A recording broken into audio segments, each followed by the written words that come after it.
What's going on, everybody? It's your boy C-Zar, and we are talking about Bitcoin today, BTC, USD. Hit that like button, subscribe if you want to see more content like this, and let's get into it, you guys.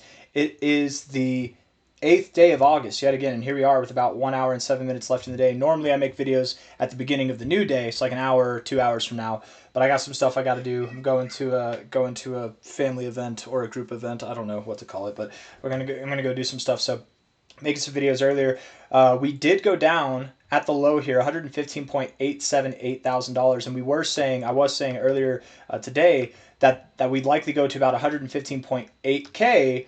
If not down there, then maybe 115K itself, or even just below there at 114.5. So we skimmed the area that we were looking for. We barely missed it even, I would say. The trolls are going to have at me, man. They're going to be like, you were off by $70. I don't get where these guys get off, man. Even if I'm off by $1,000, is it really that big of it? Like, that's less than 1%. We're on a $116,000 asset. But we went right down there, came back up today. Beautiful to see. Beautiful to see. 1 hour, 6 minutes left in the day. I'm very confident that this is the low, and we talked earlier today about why I'm confident that this is the low, but we also talked about what would happen, where we would go if it's not the low, right? What would happen in the event that we do move down. Looking at this from a relative high to a low here, going from the 0.5 and finding support at your 382 for one, that's actually a really good thing. That does signal that we would likely go to the golden ratio. I'm not completely convinced yet.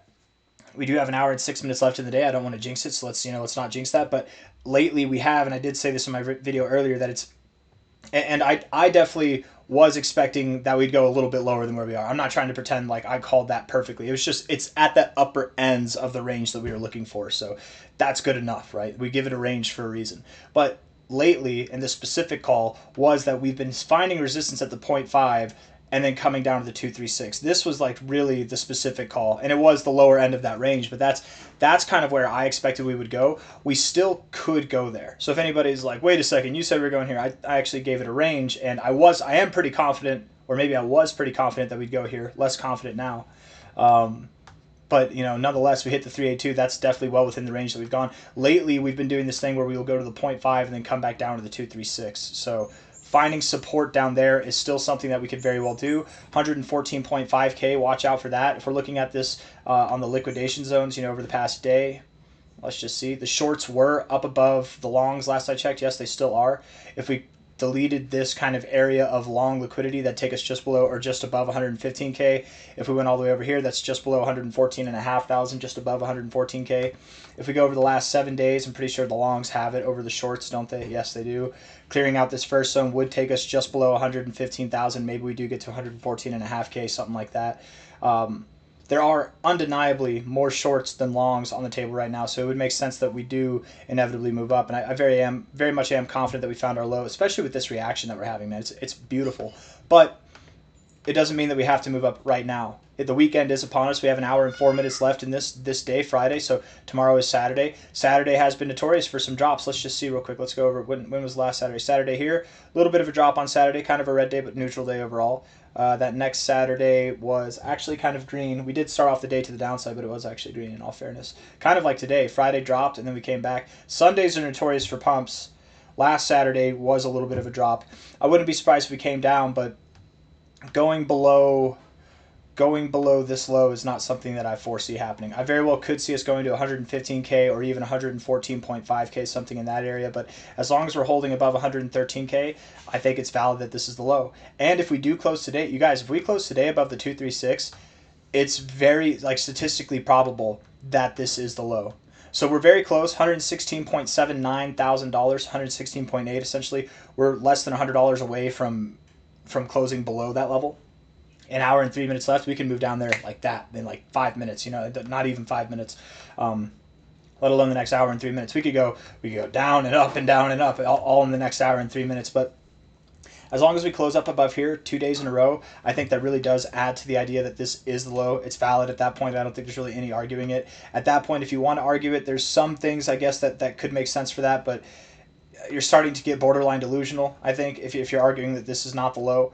And then once we get above, what is that final price, that final boss that you just really can't dispute it anymore? The 618 at 118.77K. We move up about $2,000 from here, not even quite $2,000. When we get above that on a daily closing basis, if you're still bearish and still thinking that this is the low, I think you are at that point delusional, and I think you're setting yourself up for failure. That doesn't mean we can't go lower. That doesn't, just because this is the low doesn't mean we can't go lower. We can come down and find a higher low. You know what I mean? Maybe we do close one day below the 236 and then we close the next day above it. I don't know. But at this point in time, things are looking really good, you guys. Things are looking really, really good. And that a shallow retracement to the zone that we were looking for is more bullish than it is bearish. Let's look at the 1 hour time frame here. 1 hour time frame.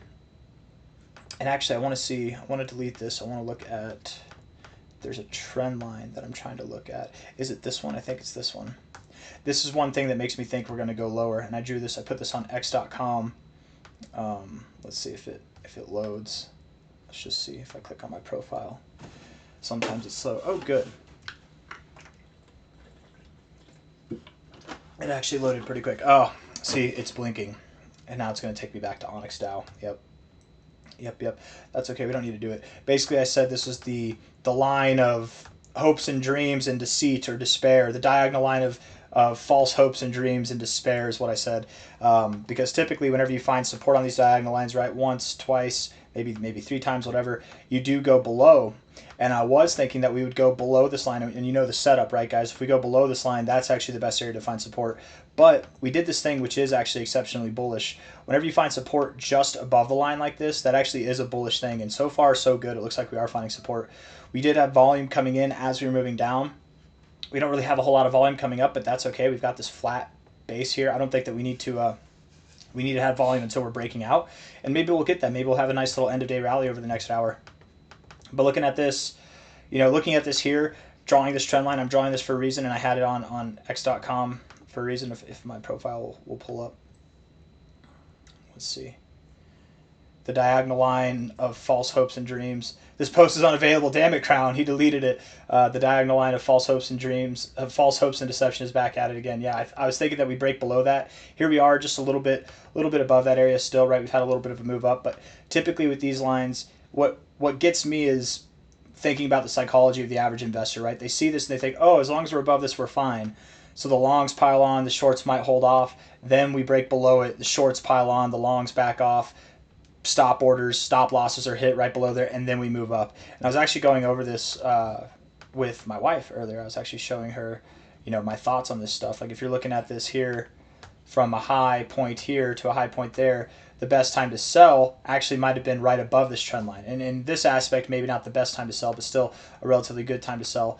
If we're looking at, and then you could, buy back at that low there. If you're trying to trade this thing, if you're trading this thing here, you're looking at this trend line from a high coming down here to this high, the best time to sell would have been right above the trend line, right above it, and then we went down. Same thing to the downside. The best time to buy would have been, and obviously you don't know where this low is or this low, but the third low here would have been right below that line to buy, right? And you can go back, and that's kind of how it is, right? You take this trend line here from a high coming down to this high, best time to sell, right above the line, not right at the line, right? And it's not always that cut and dry. And the times where it's not that cut and dry are, I suppose, moments like this where you do find a little bit of support above.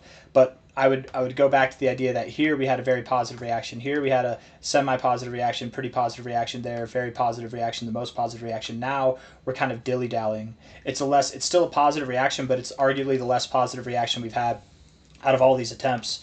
And other than the fact that you have found support above it, which I suppose is a positive thing, it makes me think that we could go a little bit lower, just barely below this low. Maybe we do hit $115.5 thousand, find support at prior support here, prior resistance there, and resistance there.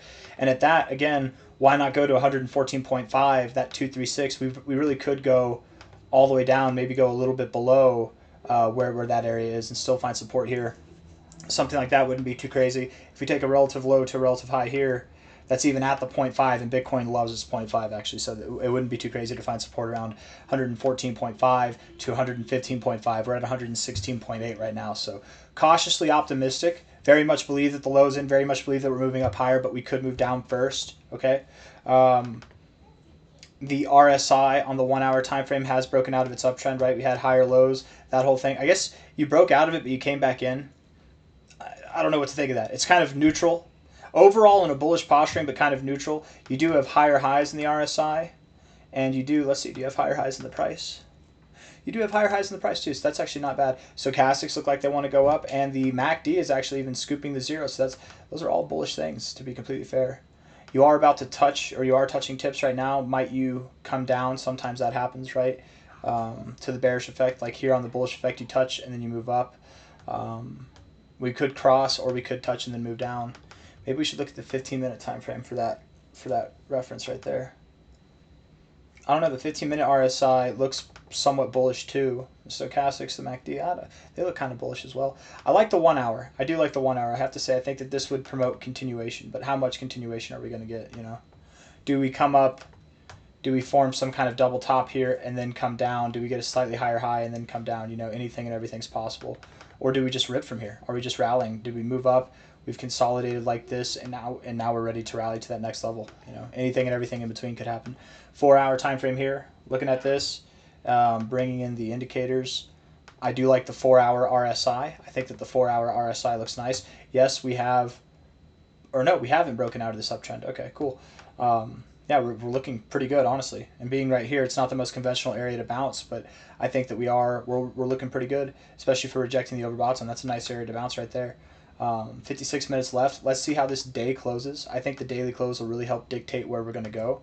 I do, at least at this point, expect that tomorrow, that first 4 hour period, we should move back a little bit to the downside. But how far are we going to go down? You know, is it going to be down to 115.5K or 114.5K? Is that where we're going to go and then come back up? Or is it just going to be a higher low in this range and then we actually close tomorrow to the green effect? Again, the last few Saturdays have been bearish, or not bearish, they've been like rather neutral. So I'm not expecting too much out of Saturday, but Sunday should be a good day. We do have the full moon tomorrow. Saturday, we do have the full moon. And typically after that full moon, whether it's that day or a day later or 5 days later, we do see a little bit of turbulence, a little bit of a drop. So wherever we are, if this is the high before the full moon, we'll probably drop a little bit lower. If we're pumping into the full moon like I think we will, then maybe we'll be at 119 to 120K, either by the end of tomorrow or by the end of Sunday. And then we'll drop after that to start the next week, probably coming back to these same areas. And then we'll continue to rally. Nice little higher low, higher high dynamic. That's my anticipation at the moment. Looking at the 4 hour MACD, I think we're in a bullish posturing. Stochastics are in a bullish posturing. The RSI is in a bullish posturing too. So move up, man. Move up. I was really thinking, you know, in most of this video, I was actually thinking, I shouldn't say most of this video, the beginning part of this video, I was really thinking that we'd move down a little bit lower. But looking at this now, I'm a little bit... I'm more thinking we do move up. So to get it clear, in case anybody's confused, because I feel like I was somewhat confusing in this video, I do believe that there's a chance that we can move down to about 115.5K, maybe even as low as 114.5. But after doing the analysis, I'm more under the opinion that we are going to move up between now and the end of this week. And I think we will see $118,000 to $119,000. There are a lot of shorts up there. We can clear out that next zone. I mean, getting up to this kind of wall of shorts here, that'll probably be protected momentarily. 119, 120K is a very possible outcome. If we are to drop, though, again, if we are to drop, don't be too shocked. Typically with these trend lines, right, again, you do go below them, and it's just below them that you find support. So if we were to go just below it, right here, prior area of resistance makes a lot of sense. Prior area of resistance there, prior area of support all the way back here. It's a pretty fair area to go to. And then again, Bitcoin does like pulling back to its 0.5 or even its 382. So right there, that's about 115.4K. The 0.5 is at 114.7K. Anything and everything in between is fair game. I'm only addressing this not because I'm calling for it. Understand, if we go down here, I'm not going to be like, haha, I told you we were going down here. Right now, I'm actually on the opinion that we're going to continue to move up. But I'm addressing it because if it happens, I don't want people to panic sell. We're not breaking structure. We're breaking this trend line, but who cares, right? It's the trend line of false hopes and deception, right? That's why it's the trend line of false hopes and deception. But with this bounce just above this trend line, I actually do like that for immediate continuation. So we'll see if that's what happens. Daily time frame. Scooping the zero, baby. We're looking so good. We're looking so good. Stochastics look like they want to be bullish, and then the RSI, of course, is very bullish as well. So I like it, guys. I like it. I'm curious to see what this last hour of the day is going to be like. Expecting good results, and then tomorrow and the next day, ending the week, I think we're going to have some bullish upside. We should be stopping off somewhere around about 119 to 118K. finding resistance there, and then likely from there we will pull back. How low did we go yesterday? 100. Yeah. We will pull back probably to this same exact area that we're at now, 117.5, 116.5, something like that for support. Get a higher low and then continue to rally. That's my expectation. So I got nothing else. Hit the like button, subscribe. We're on the precipice of seeing new all-time highs. Next week should bring some prices back above 120K, if not sooner. Take care. Bye-bye. See you on the next one.